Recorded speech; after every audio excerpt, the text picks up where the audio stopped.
Ingénieur en électronique et technologie des systèmes embarqués. C'est en Algérie qu'il a fait ses études universitaires uniquement dans le but de se spécialiser dans le domaine des drones. Il est le premier malien à avoir conçu un drone à l'instar des autres ingénieurs africains. Âgé seulement de 25 ans, il est originaire de la région de Caille dans le cercle de Yelimani. Comment concevoir un drone? Quelle est son importance et quelle peut être sa capacité de nuisance? Voilà autant de questions qui trouveront des éléments de réponse dans un entretien qu'il a bien voulu nous accorder, et il est au micro de Sadio Sidibé et de Ibrahim Koulibaly Ibé. Un drone, c'est tout simplement un aéronef sans pilote à bord qui peut être piloté soit à distance à l'aide d'une radiocommande à distance, ou bien qui peut être télépiloté grâce à des coordonnées qui lui sont incrustées là-dedans à travers le module du GPS qu'il y a à l'intérieur.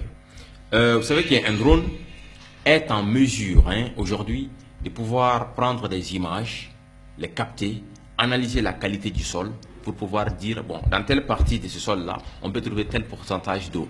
Ou bien au niveau de l'agriculture, un drone peut nous dire, dans un champ par exemple, à travers des images, voilà la quantité d'engrais qui a été versée ici est de trop ou est inférieure, ou voilà ce qu'on doit faire, ainsi de suite. Un drone également, je vous l'ai dit, aujourd'hui en Russie, nous avons des drones qui sont utilisés par la poste pour l'envoi des colis. Au lieu de mettre, c'est-à-dire les enveloppes, les colis, c'est-à-dire que derrière une moto vient dans une voiture pour aller distribuer cela. Donc c'est un drone maintenant qui se charge maintenant de venir distribuer, comment dire, ces trucs-là. L'utilisation des avions, l'utilisation des hélicoptères, tout cela va nécessiter, comment dirais-je, l'usage ou la consommation de kérosène qui coûte extrêmement cher également. Avec un drone, donc juste avec, comment dirais-je, des batteries bien chargées, donc on peut vaquer cela pour faire, comment dirais-je, une certaine économie par rapport à la consommation, comment dirais-je, de ce qu'on appelle le kérosène. Pour ce qui concerne maintenant les applications militaires, et on sait que nous avons aujourd'hui des drones qui sont aptes à amener des missions de reconnaissance et des missions d'espionnage. D'ailleurs, ce drone que j'ai conçu en Algérie, que j'ai baptisé drone Maliba, peut faire, c'est-à-dire ces mêmes applications-là. Autrement dit, capter des images en temps réel et les transmettre en temps réel à une distance extrêmement élevée. C'est-à-dire que, étant à Bamako ici, on peut envoyer un drone jusqu'aux environs de Gao ou Kidal qui capte des images en temps réel et qui nous les envoie également. Et nous sommes là dans une pièce là avec un écran, on reçoit les images en temps réel.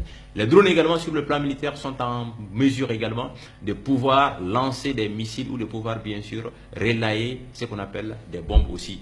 Et vous avez vu la dernière fois au Venezuela, le président vénézuélien a failli être tué à cause d'un drone qui était également équipé, comment dirais-je, de charges explosives. Alors, le kilométrage que peut effectuer un drone dépend également de l'autonomie de la batterie. Le drone, c'est-à-dire que le plus autonome en termes de durée, c'est un drone américain. Ce drone a, comment dirais-je, une autonomie de 22 heures. Il peut faire 22 heures, c'est-à-dire qu'il s'en descend. Ça, c'est le premier point. Donc, à chaque fois qu'on conçoit un drone, en fonction des moyens dont on dispose, on achète, comment dirais-je, des batteries. Il y a des batteries qui font 1h30 minutes, il y a des batteries qui font 3 heures de temps, il y a des batteries qui font 5 heures de temps, des batteries qui font 10 heures de temps, 15 heures de temps, mais le maximum quand même actuellement est de 22 heures. Alors pour concevoir un drone, il y a un paramètre qui est extrêmement important. Ce paramètre, c'est le paramètre poids. Pourquoi le paramètre poids? Parce que pour que le drone puisse s'élever, atteindre une certaine distance maximale en haut, il faudrait que l'ensemble des équipements qu'on embarque sur le drone, plus le poids même du drone, ça ne doit pas dépasser les 1 kg. Donc il faut chercher des moteurs qu'on appelle des moteurs brushless, il faut chercher également, comment dirais-je, des hélices, il faut chercher une carte de contrôle. C'est cette carte de contrôle là maintenant qui va chaque fois, comment dirais-je, traduire en réalité les instructions qui sont données à travers un programme logiciel qui est fait dans un logiciel spécifié qui est ensuite téléversé dans ça. Et le drone peut aussi causer des accidents. Parce qu'un drone qui est en train de voler en haut peut souvent rentrer, comment dirais-je, dans la trajectoire d'un avion. Et là, souvent, comment dirais-je, ça peut poser des problèmes. Comment dirais-je, ne voyez pas le drone tout petit comme ça, mais ça peut, comment dirais-je, causer le crash d'un grand avion. Je suis en train de pousser d'autres recherches avancées, toujours en matière de drone ici, à Bamako, parce que le drone que j'ai conçu en Algérie est alimenté, comme je l'ai dit tout à l'heure, par 2 batteries. Mais je me suis rendu compte que nous avons un potentiel extrêmement important en matière d'énergie solaire. Alors, si on arrivait à avoir un petit panneau solaire, c'est-à-dire à mettre au-dessus du drone, pour que ce panneau solaire-là alimente le drone pendant que le drone est en train de travailler, donc on peut avoir une autonomie qui peut aller même au-delà de 22 heures et pourquoi pas 24 heures. Voilà donc...